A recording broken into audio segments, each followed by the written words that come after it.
Continuous improvement comes in lots of different flavors and styles. I'm Bella Engelbach, and I'm inviting you to journey with me to the edges of lean.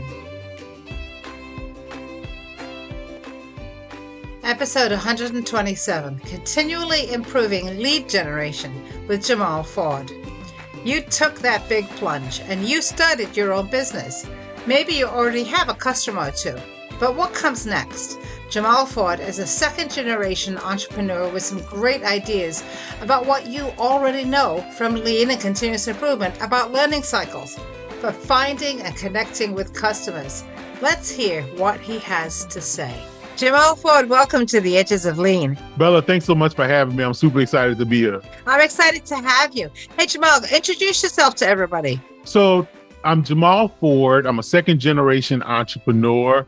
In the past 3 years, I've been able to generate roughly about $8 million from my companies and also companies that I've done consulting work for.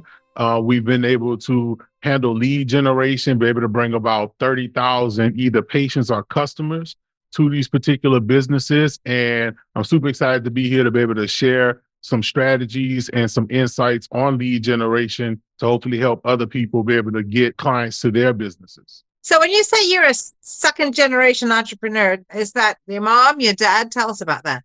Yeah. So my mom is a daycare owner. So she's been owning her daycare, I want to say, since 1992. And she's also had a clothing store. She's also been a partner in a sugarcane hauling business where she owned trucks. They did a lot of facilitation and onboarding of people, getting them to be able to drive the trucks and be able to make money within a 3-month span. Generally, sugarcane here is a 3-month span of making money. She's also been a store owner for teachers who are trying to get like supplies for students and things like that. So I've come up in entrepreneurship. Also, she owns like about 11 rental properties. I own roughly 8 rental properties. So she's inspired me a good bit in my life, and I've learned a lot from her. So this entrepreneurial journey has been relatively easy transition for me, where some people are trying to get adapted to what entrepreneurship is and the idea of being a technician and being an entrepreneur and trying to change hats. I've watched my mother changed hats for years. So for me, in transitioning, it's been relatively easy. So, yeah, so it sounds like she's really like one of those serial entrepreneurs, just Yes. Start a business, start another business. And I know so many people who listen to this show are people who are working in a company or working for a consulting company or something like that. And they love this idea of starting their own business and becoming an entrepreneur. But a lot of people, when they do that, they kind of hit a brick wall, right? Because there's so many pieces of the business now that you're responsible for that, the other people did in the past. And so when you're working with people, are you working with a lot of people who are like that, who are sort of coming out of a different environment, excited about an idea, but, struggle to make it really work? Yeah, for me, I work with a lot of startups. So I work with a lot of people who are trying their best to figure out exactly, first of all, how to get people to their products. And so for me, I always try my best to first pull them back a little bit, make sure that we have an understanding of what their vision is, what their mission is, what their unique value proposition is, like as in what they bring to the table that no one else brings to the table for their business. And then once we're able to establish these things, then we're able to identify their ideal avatar or who's their unique customer that their actual product or service fits. And then we're able to actually scale that. So it's actually a step-by-step process. And we have to take it slow with startup entrepreneurs, because you hear so many stories of people having success overnight, and we get it. And we're super excited about hearing that story. But I always like to tell people, if you have a business and you have a celebrity market your business, can you handle a celebrity going online and saying, hey, follow this business? Because it may be overwhelming, the amount of requests you get for services or requests you get for products. So you want to establish yourself in the market and have a strong foundation to be able to support that when it comes. With that famous Amos Cookies problem, right? With, Suddenly everybody wants all your cookies or your consulting or whatever it is, and you're not able to manage the demand. But I think for a lot of people, it's about even like generating demand. And I'm really fascinated by what you said, kind of like where you start with the process, because I do think people go into it. I'm thinking like on Shark Tank, right? So people go into it because they have an idea. You're like, here's my idea. It's it's a thing that people are going to love. Or in the case of someone who's doing, say lean or continuous improvement consulting, I'm going to consult to a certain business type that is similar to the business that I came from. But then when reality hits, what you're saying is they haven't really determined what is the purpose of their business or what's the core of their business. So how do they do that? Yeah. So for me, I always like to see why someone got into the business in the first place. We all may be working at the same company. We probably all have the same title, but the reason I chose the profession and the reason someone else chose the profession can be totally different. And I always feel like when you're doing your first entrepreneurial project, it needs to be something relatively close to you in regards to something that you identify with personally, whether it be a problem, whether it be something you experienced in the past, whether it's something that you really seen someone else experience in the past and that you have a good passion for. Because I feel like when you actually have something that you have a unique passion for, it allows you to push through those tough times that typical entrepreneurs experience. And it becomes natural. Willpower, for me, has always been one of the key things to highlight when it comes to entrepreneurship, because sometimes we have the willpower to push through things that come naturally to us, but we don't have the willpower to push through things that's hard.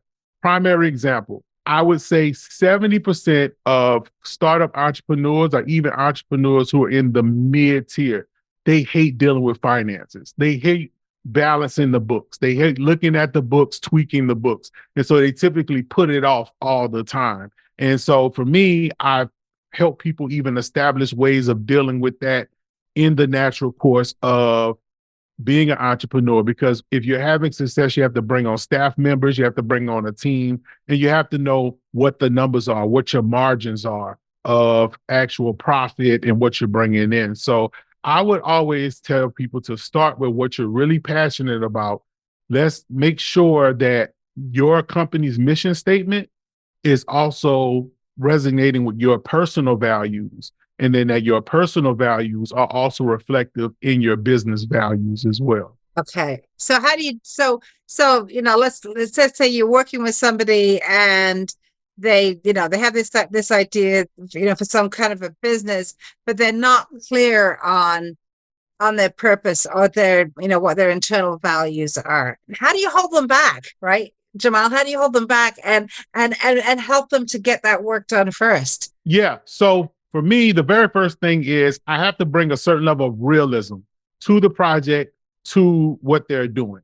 So I always like to start with demand before we create the supply.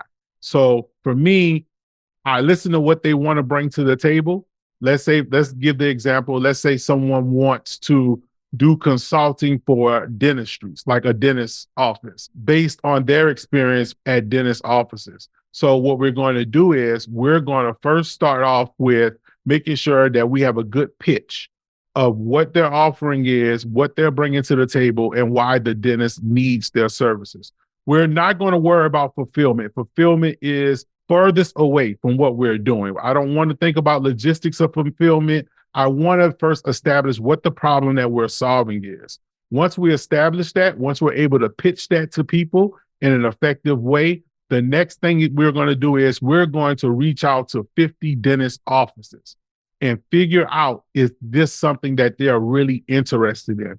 Those first 5 you're going to reach out to are going to be like pulling teeth, because it's going to be literally. Yeah, it's going to be right. Literally, it's going to be so tough because you're going to feel awkward about putting yourself out there. They're going to be asking you a lot of questions that you maybe didn't think about whenever you first got into the experience, but that's great.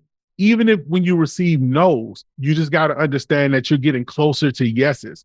The most important thing is to never run away from no's, understand why you got the no, and make the adjustments to getting a yes. So I just want to put this like into our lean continuous improvement language. So what we're saying is you have a goal, right? You have a problem that you want to solve. The problem that you want to solve is the problem of how do I make this thing into a business, right?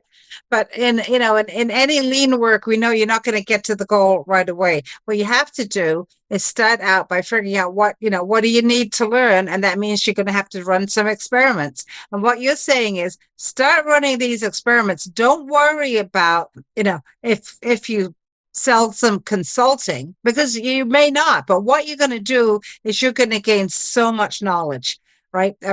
And every single learning cycle, you're going to do a little plan, do, check, act. You're going to plan your call, your conversation. You're going to do it. You're going to think about what happened, learn from it, and then do the next one a little bit differently, so that you're gathering all of that information. So what you're really saying to all of us lean folks is, do your learning cycles, do your PDCA cycles before you worry about, how am I actually going to deliver whatever the thing is, because you don't know yet what the thing is, right?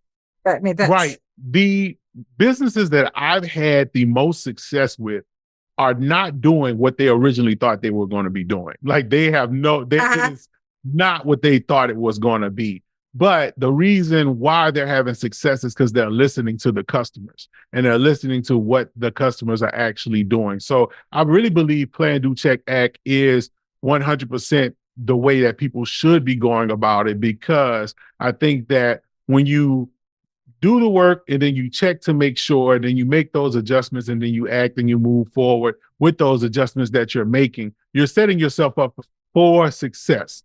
And even more so, you have to always remember that when things go awry, you should always fall back to that model to make sure that you're able to reconnect with your audience and still give them what they're looking for. Yeah, because things are going to change, right? All the time. That's life. Things keep changing. So can you give me an example? So let's take our imaginary dental consultant, right? Like, what would that first call sound like? Well, what might they be saying? Yeah. So the first call is establishing relationship, establishing some level of rapport. So it's not immediately offering your services. It's first understanding more about the business, understanding what the needs of the business is, and then making them comfortable with who you are as a person, because it's very unlikely that they're going to actually give you their services off the bat. Imagine striking lightning in the bottle 30 times. That's essentially what you would be trying to do by getting every call to be an agreeable call.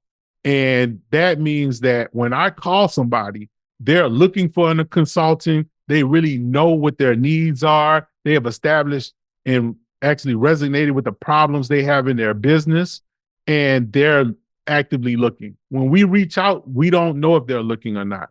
We're just calling, getting an understanding. So what that call would sound like is, how you doing, Chuck's Dentistry? My name is Jamaul Ford. I was reaching out. I seen your website online and I seen the services that you're offering. And I want to know a little bit more about some of the services that you're offering.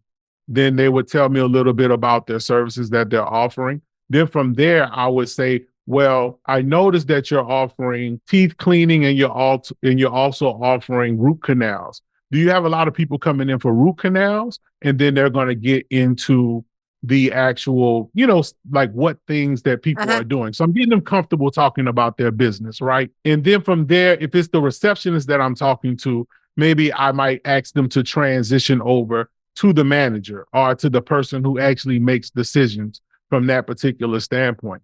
And also, now that I'm actually talking to the person that's in charge, then from there, I'm asking more questions about their services, just trying to get a feel for it and trying to resonate with that.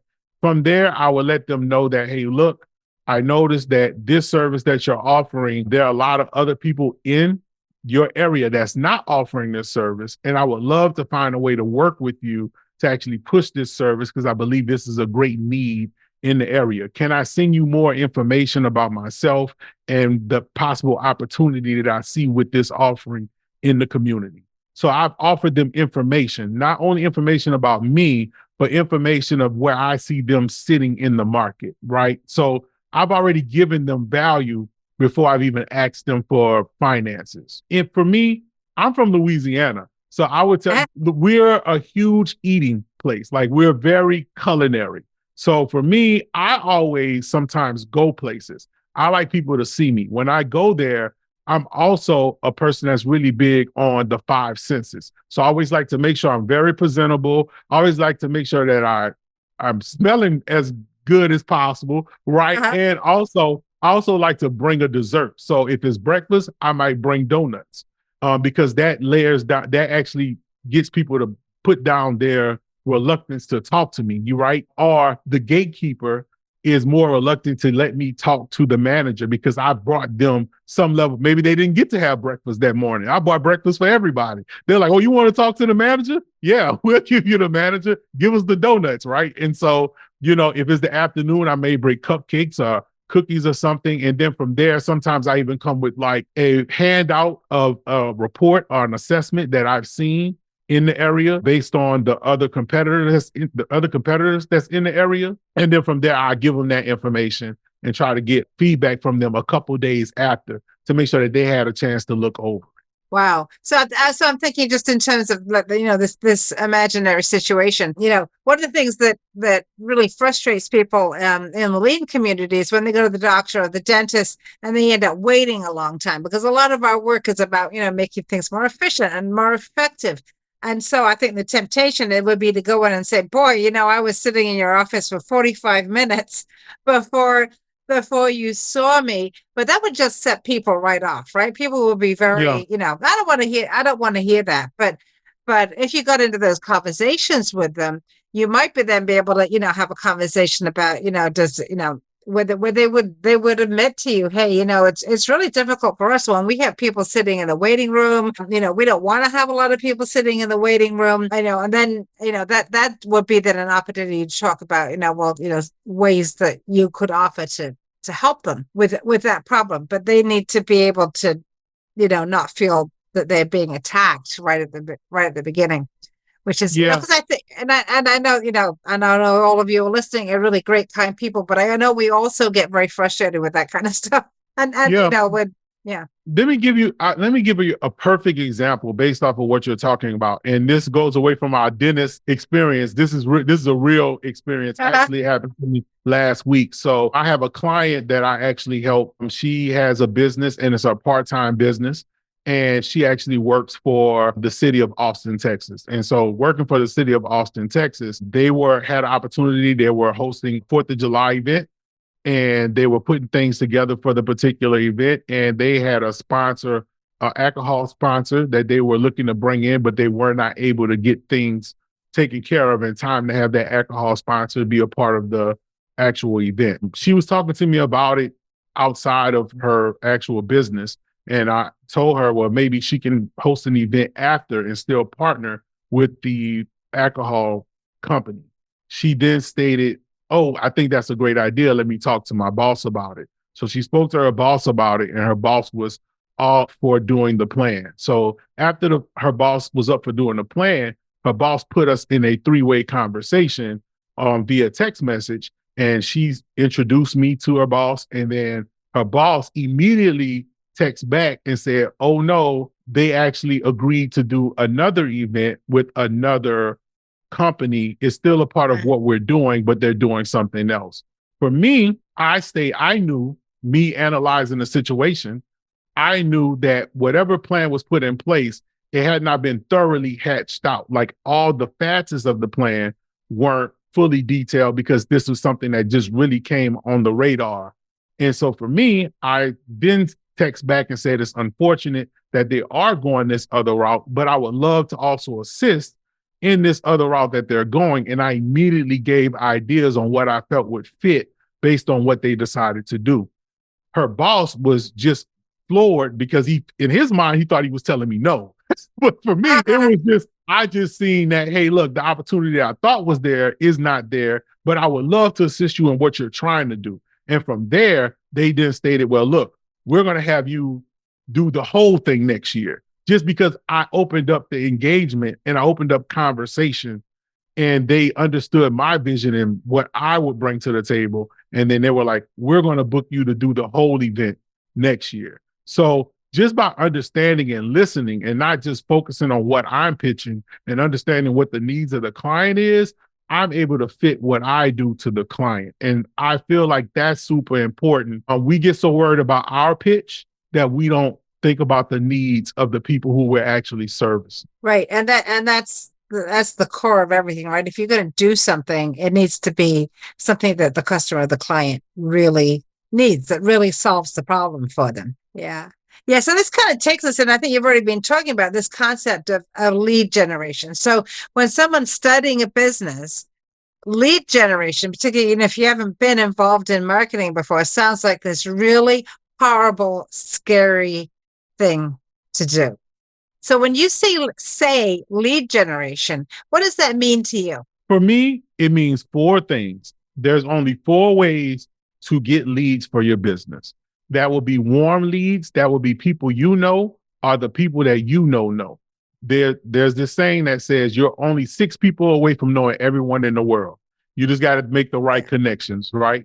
The second way is the way that everyone fears the most, which is cold call, cold email, cold outreach. And so when we think about lead generation, that's the number one thing that people think about. The third one is making content and being out on social media and being out on the internet. And I always like to tell people, in order to be found, you have to be findable. So you have to actually put out content, put things out there to let people know who you are and what you're doing. The last way is running ads or running some kind of marketing campaign. Those are the only 4 ways you're going to actually find clients. And so based on where your business is, you figure out which one works best for you. So, and then what makes something actually a lead? At what point do you say this is a lead versus not being a lead? I mean, that's okay. That's a great question. I've had leads that eventually weren't leads that came back to being leads in my experiences, just because of the quality of work that the companies that I was either partnering with at that time or working with, then based on word of mouth, they were like, oh, I was waiting on you to call me back. And it was like, in my mind, I'm thinking, you told me no, right? So, or whatever. But I would say what qualifies as a lead is mutual interest in the services that's being provided and getting that level of interest to be shown from that other person. So you can do this a multitude of ways. When you're doing a startup business and you don't have fulfillment in place. So maybe you have a bakery, maybe you have whatever business it is, or consulting, and you do not have fulfillment prepared. I always like to tell people to start off with a waiting list. Start off with a form that people can fill out that asks them intriguing questions that allows them to know that you can help them. So in the consulting space, I would first start with warm leads. In any business, I'm starting with warm leads. I'm going to go on my 4 major lists that I have of leads. That is social media. Everyone who follows you on social media, in some way, they've already agreed that they're interested in you as a person. You now just have to tell them what you do. Everyone phone number that you've ever collected, hey, you have their phone number. You can reach out to them and let them know what you're doing. And last, emails, any emails that you've collected over the years. What you do is you make a declaration of what you're doing. You don't start off selling your services. You say, hey, look, my name is Jamaul Ford. I've been in the consulting space for a number of years. I'm venturing out to start consulting for people outside of the healthcare space. And if you know anyone that will be interested in my services, please let me know. Your immediate circle is going to respond to that message. And then you can start conversation and ask them the right questions to get their mind working on who might be interested in your services.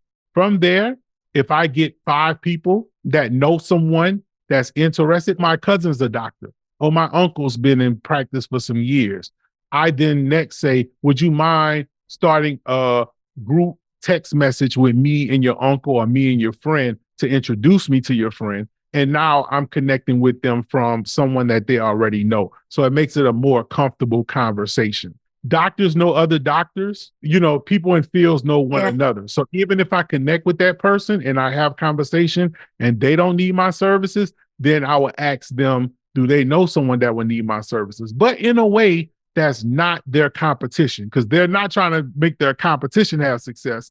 They're trying to essentially just make sure that their business is having success. So I would then tell the doctor, if I know that they're not interested, well, hey, look, I know you attend conferences and different things like that.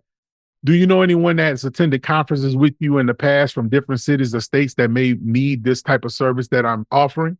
And from there, I get them to put me in a group text message with that doctor and and so it goes on and on with warm leads. And if you're selling a high ticket item or a high ticket service, you shouldn't shy away from this way of connecting, because you only really need roughly about 10 to 12 actual customers to agree that your services are the best for them. So if you reach out to 300 people and you get 200 responses and you get 10 of those people to actually say, hey, I want to use your services, and maybe your services are $5,000 a month for your consulting firm. Well, that's $50,000 a month. You're off to a great start, right?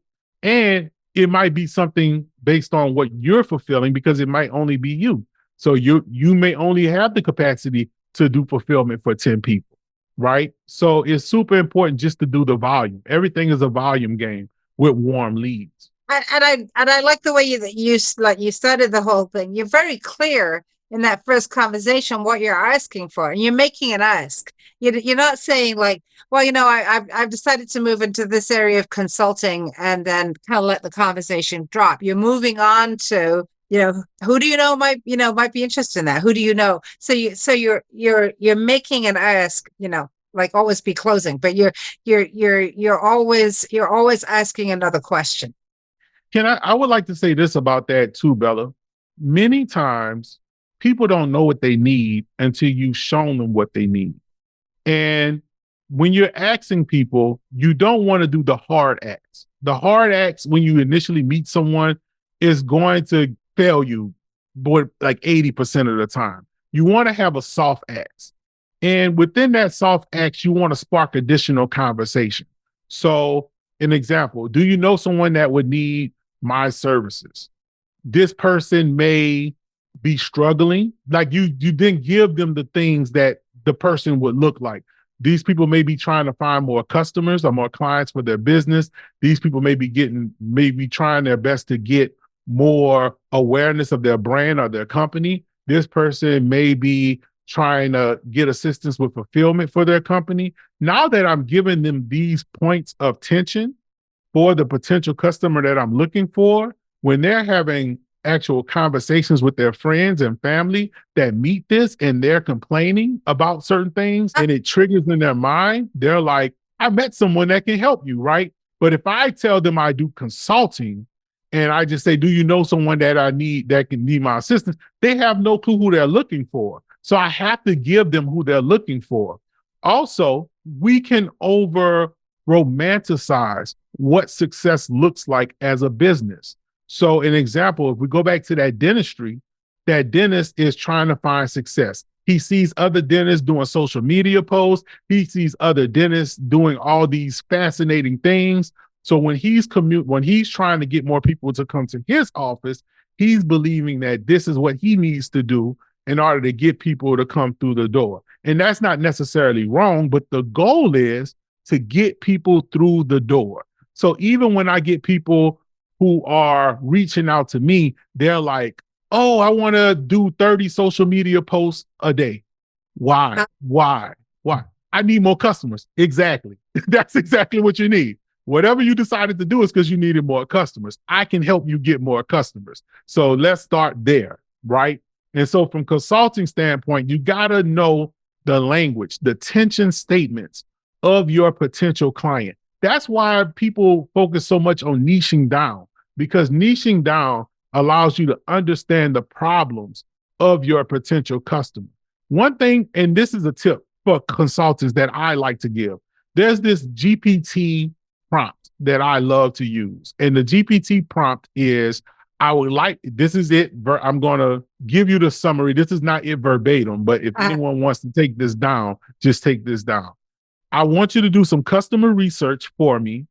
I would like you to find customers in this field, and I would like you to let me know whether there are 10 frustrations, what are their 10 desires, what are their 10 fears, and what are their 10 dreams when it comes to their business.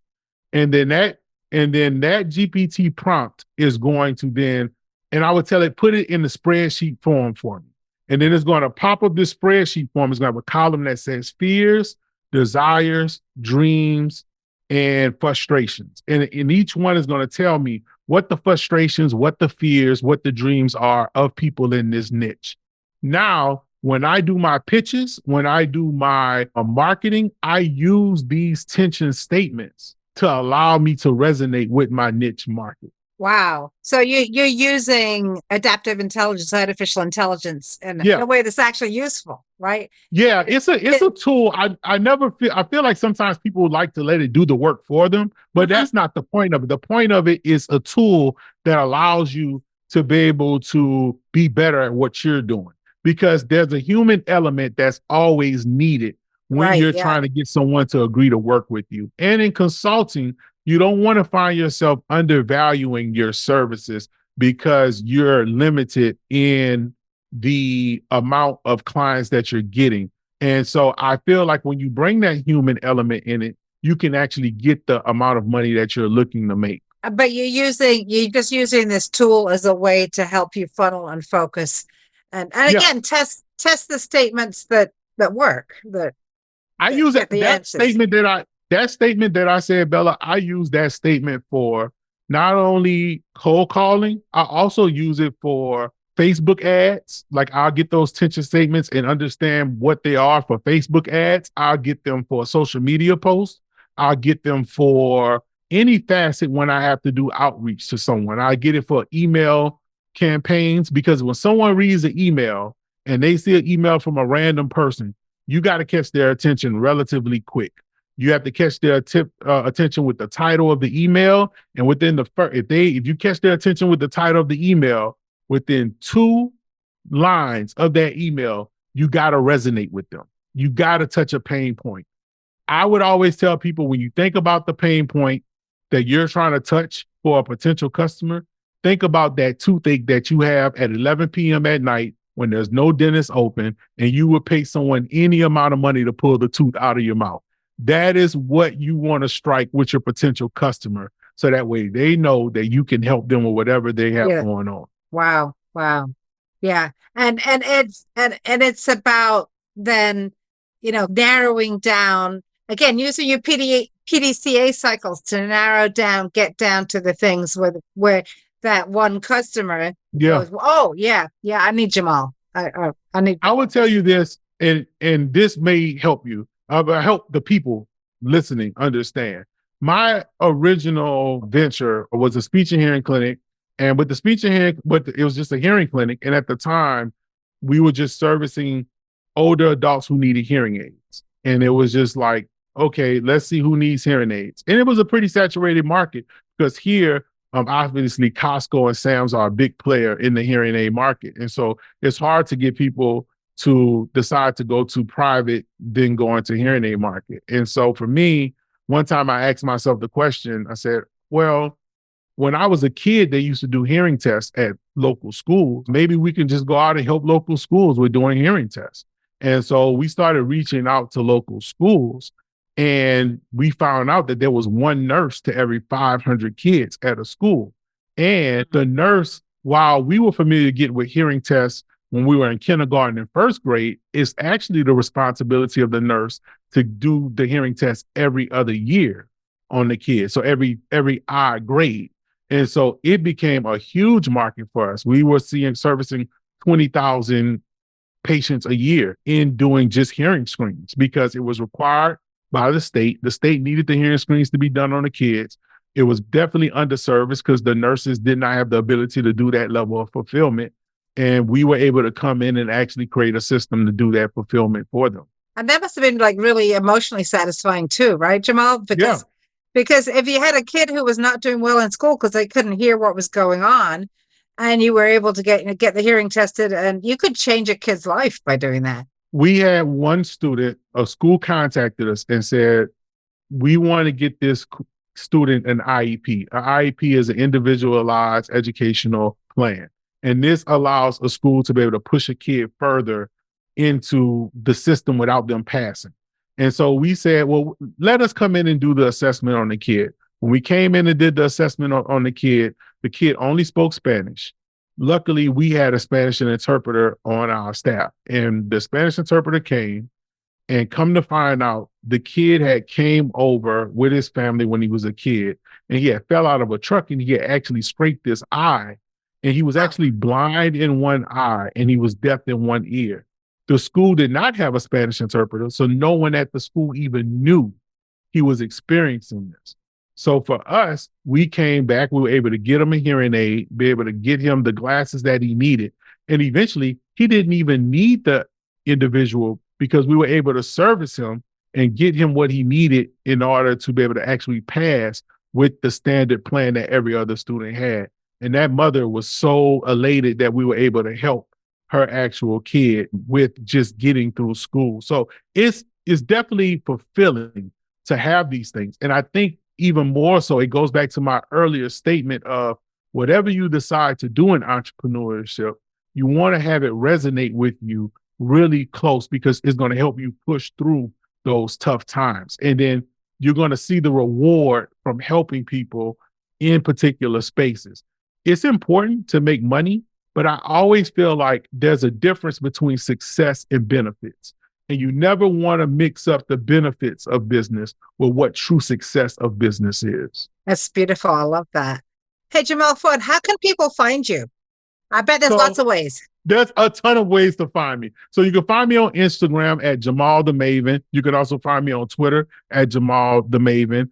I host an online school community called the Funnel Factory. The Funnel Factory is a community that we give funnels absolutely free to people to allow them to be able to market their product and be able to market their services and get people into their actual sales funnel and market to make sure that they're nourishing that actual relationship with that potential customer. Lastly, I also have a free course called the 3K Maven Challenge. And this challenge allows you to be able to put together a system to make $3,000 a day in 48. So this is a 48-hour course, and we help break down the structure of what a business looks like, figure out how to master your business, and then help you make $3,000 a day. 2788 is $1 million a year if you're making 2788 a day. So this system allows you to be able to take this course and understand what it means to make 2788 a day in your niche. Holy cow. Wow. That's great. That's great. So there's a lot of different ways to find you. Hey, Jamaul Ford, what is your one piece of advice for a young person setting out? So my one piece of advice is to be resiliently consistent. So resiliently consistent. Resiliently consistent. In entrepreneurship, it's very hard to have consistency when you're not seeing the success that you're looking for. Even more so, it's hard to overcome objections in entrepreneurship. So for me, I feel like you have to be resilient in your outreach. You have to be resilient in your actual telling people of what you do and how you do it. And you have to be consistent with it. I feel like it's important to put a consistency schedule together. So that way you're not relying on your personal to get you through doing it every day. You want to put together a schedule to say, okay, I'm going to reach out to 10 people every single day about what I'm doing, whether I have success, whether I don't have success. I'm just going to chip away at it. And over time, I'm going to have success. 10 people a day may not sound like a lot, but when you multiply 10 times 365, you cannot tell me that you're not going to find 10 to 15 to 20 people who are in need of your services. You're going to get better through volume and consistency of pitching who you are and what you do, and you're going to find the right people for your business. You just have to be resilient. You have to be consistent in entrepreneurship in order to have success. Oh, wow. I love that. Consistently resilient or resiliently consistent. Consistent. Yeah. However you want to Keep it up. However you want to work. Okay, that's great. Hey, Jamaul Ford, I have really enjoyed this conversation. Thank you so much for traveling with me to the edges of lean. Thanks so much, Bella. Thank you for having me. This is Bella Engelbach, and I'd like to thank Jamaul Ford for being my guest at the edges of lean. What did you learn from this conversation? What ideas did it spark? We would love to hear from you. Meet Jamaul at JamaulTheMaven.com or on LinkedIn. Find me on LinkedIn or at leanforhumans.com, or join me at the Lean Coaching Summit in Indianapolis in July 2024, or comment wherever you watch or listen. Don't forget to subscribe and check out all my friends in the Lean Communicators community at leancommunicators.com, where you will find lots of great new content every week. The Edges of Lean is written and produced by Bella Engelbach with support from Podcast Inc. This is a Lean for Humans production.